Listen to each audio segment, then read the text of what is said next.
Honorable Chair, in fact, that practice is something that you must not allow. There is no way a cabinet secretary can send a letter to you seated in the chair this morning. I am very shocked because you see, Honorable Chair, we woke up very early in the morning to come and attend this session. The question that I was supposed to put to CS Mbadi is a question that is over a year old. It has taken him less than 2 weeks to become a proper Kenya Kwanza cabinet secretary who has no respect for this house. Honorable Chair, we cannot allow this because we want to engage with these CSs. He cannot tell us, and I have heard in this house before, people saying that when Kibaki was president, if there was a matter before Parliament and another one before State House, the precedent was that you come and attend to the matters in the House first. I want to tell John Mbadi that this is unacceptable. This is unacceptable, totally unacceptable, when he has to show respect for this House. And in fact, it is worse that he was a member of Parliament. If he had just been plucked from the wilderness like some of the other people I see, maybe we would excuse him. But he is a member of Parliament. He has even finished 2 weeks.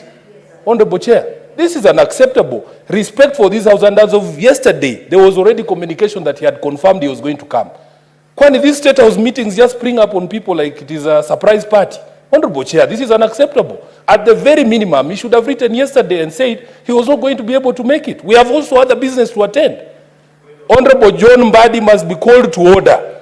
This is not the John Mbadi I knew. I don't know what they have done to him. He used to respect Parliament. Sorry, actually, I thought our visitors are not allowed to any. I want to give our guests just 10 minutes, then we can do housekeeping.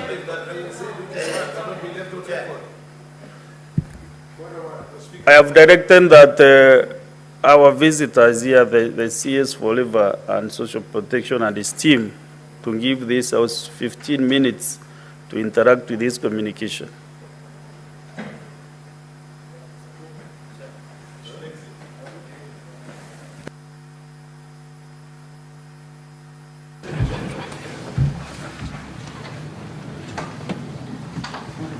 There's a holding just behind here. There's a holding room just behind. Yes, Majority Leader. Mr. Speaker, I keep telling my friend Sifuna that if he wants to become a good legislator, he must not conflate issues. The point that he's raising is something that all of us on this side agree with. I have been on this floor severally, coming down heavily against cabinet ministers when they fail to appear before this House. But when he wants to leave it on record and say that John Mbadi has become a proper Kenya Kwanza minister who has no respect for Parliament, I cannot allow him to do that, Mr. Speaker, because he's disparaging a cabinet, Mr. Speaker, and their ministers, while he's saying that there's a cabinet minister seated here waiting to respond to questions, Mr. Speaker. Is it in order, Mr. Speaker, for Senator Edwin Sifuna to claim that a proper Kenya Kwanza minister has no regard for Parliament? Can he table any fact, Mr. Speaker, to support his allegations, Mr. Speaker? Because otherwise, you reduce a very valid point to a partisan debate that is useless. We had a very valid conversation that we would have had about the presence or otherwise of ministers. But now he wants to distract us with sideshows, Mr. Speaker. Honorable Senators, let us not be emotional on this matter. Actually, this is a matter concerning the whole House. This is a bipartisan issue. So, Senator Sifuna, maybe you can give a record so that we can be able to move nicely, Honorable Senator Sifuna.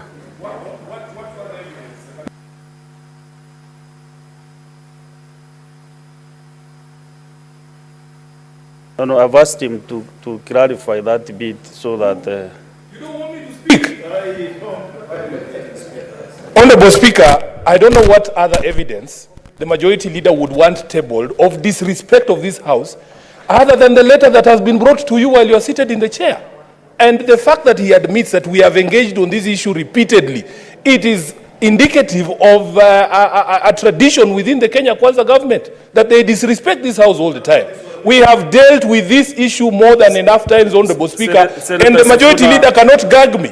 You cannot gag me, Honorable Cheruiyot. Senator Sifuna, The disrespect is in that letter that has been brought this morning. We woke up here to do this job. Where is Mbadi? You can't defend Mbadi. Have your seat, Senator Sifuna. Senator Enoch.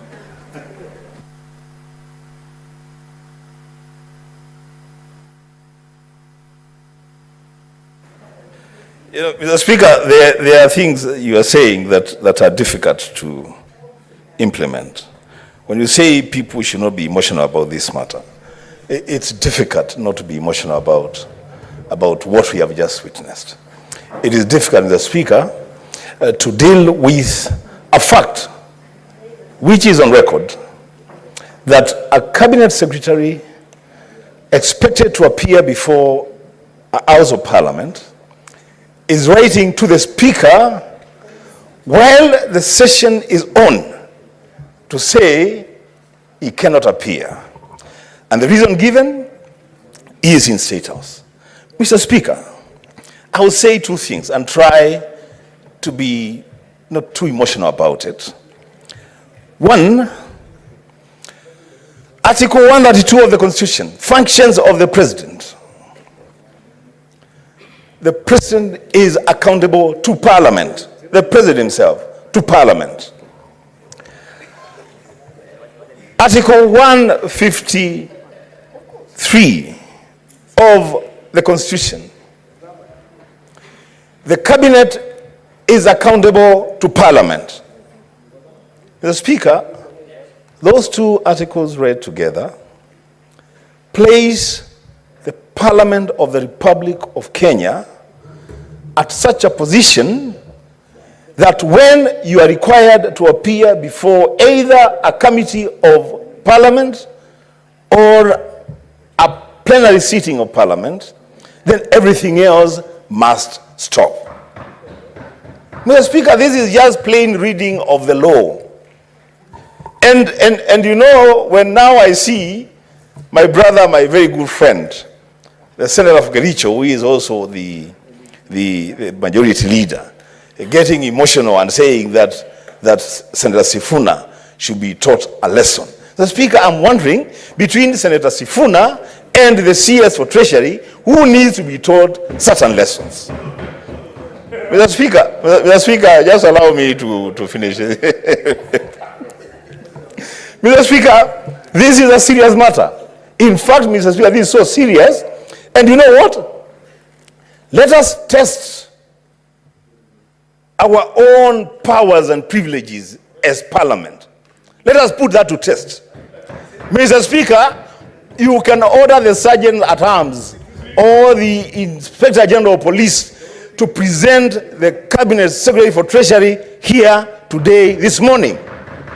Mr. Speaker, you know, we cannot say that Parliament has been disregarded, and every time that we are disregarded, then we permit those people that disregard the Senate to continue doing their things and doing bad manners. Lastly, Mr. Speaker, Senator Cheruiyot, you should not feel bad when Senator Sifuna says that the CS Treasury is learning bad manners. Point of order, just a minute.